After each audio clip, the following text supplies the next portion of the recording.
Hello Libra, Libra Rising, and Libra Moon people. This is your weekly astrological and card horoscope for the week starting November 6th, 2017. And a quick reminder for all of you Libras out there, remember that if you ever want to get a session with me, you do need to go to my website, integrativemysticism.com. So, what is going on with your astrology this week? Well, on Thursday, we've got the Sun in Capricorn in Scorpio, in your second house, your earned income sector and employment sector, forming a sextile to Pluto in Capricorn. I was about to say them reversed. Sextile to Pluto in Capricorn in your fourth house of home and family. And the Sun sextile to Pluto indicates help, indicates some kind of assistance, or something that is actually a blessing from one house to the other.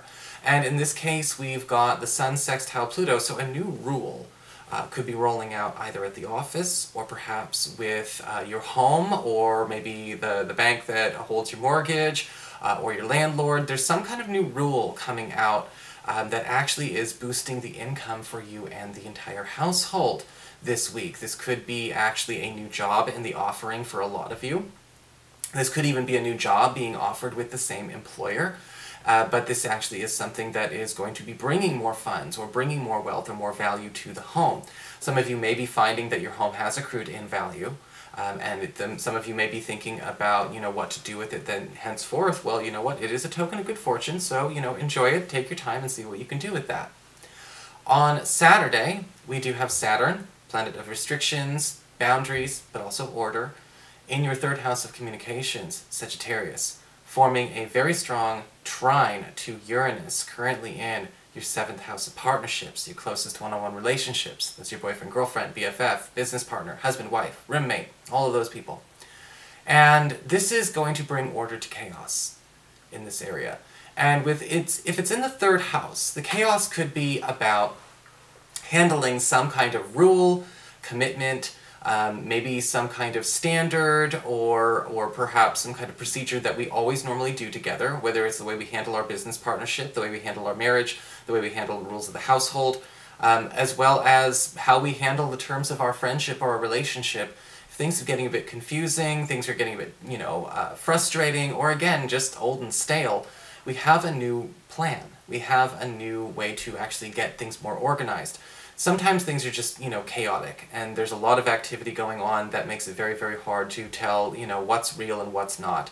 And we're getting rid of a lot of X factors with this. If there's too many people involved in the situation, too many Budinskis, too many busybodies, or again, maybe in a business situation, it could be a situation where there's too much peer pressure or too much market pressure to be making organic decisions. This is going to bring things back to, again, a nice harmonious order for you and your partner, in whatever capacity, to thrive.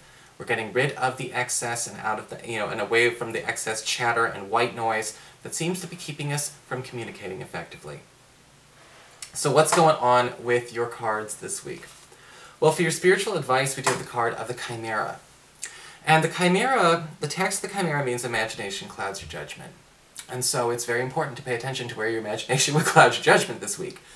And a lot of the lesson of this card is basically saying, look, if we start to catastrophize, if we start to relate everything to something that we had go on in our past, we are stepping into the ego's defense bias, and we're suddenly projecting, and suddenly we're the bad guy. So don't do it.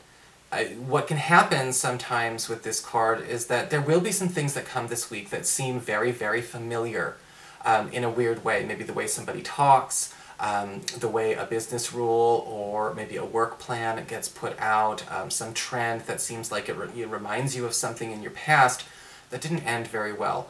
But the imagination clouding your judgment is basically saying, don't assume that it's going to go the same way, because it's not.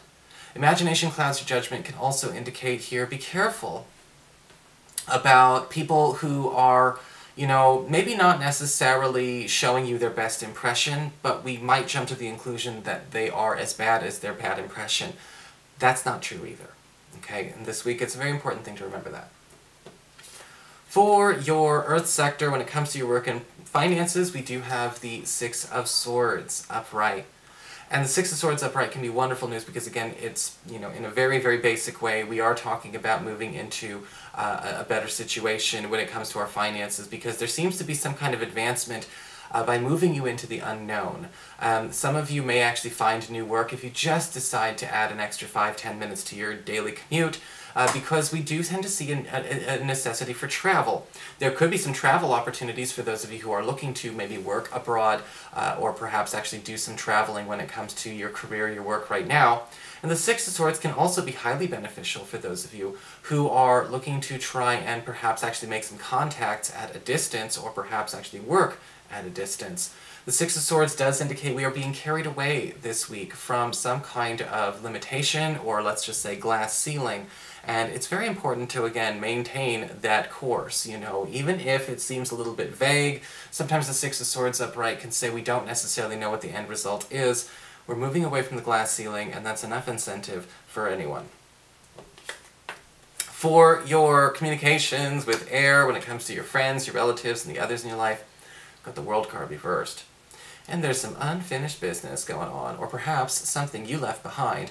And the World card reverse could indicate it could be something you're retrieving, something very nice for you. This could be money, this could be possibly an old prospect returning to you, whether it's an old job opportunity, an old recreational opportunity. The World card reverse says that we may have to go back and redo something as well with a friend or a relative, whether it's, you know, have a do-over. If you've been waiting for a do-over opportunity, perhaps again it's a do-over on a friendship or a relationship that didn't end so well, or a restart on, again, a project or a collaboration that never really took off. The World card reverse can actually be a really nice card. But the important thing to remember is that we've got to go back and pick up some pieces of something that we didn't dismantle properly. So there could be a bit of a chore in that. But at the same time, it's still a token of good fortune. For your challenge this week with fire, we do have the Six of Wands upright. Not really much of a challenge this week for a lot of you Libra people. Because the Six of... and I'm a Libra rising, so I guess us Libra risings as well. The Six of Wands tends to show up here as, you know, okay, if your challenge is winning and acclaim and popularity, yeah, it's not much of a challenge at all. But I would say that maybe the only thing that can come from this that might be a bit of a challenge is more attention than you're used to getting. Now, a lot of it is all positive attention. It is all attention that does seem to be praise, it does seem to be popularity. You could be seeing, you know, the attention that you're getting increase in a good way, whether you're, you know, it's numbers at work, it's reviews, maybe you have followings, maybe a website starts to get more hits. It's all very well and good. But the challenge with the Six of Wands is to also make sure, again, that you stay available to be seen. Even if you're not used to receiving this much positive attention, it's there for you. For your emotions with water and your romantic life, we do have the Page of Pentacles upright.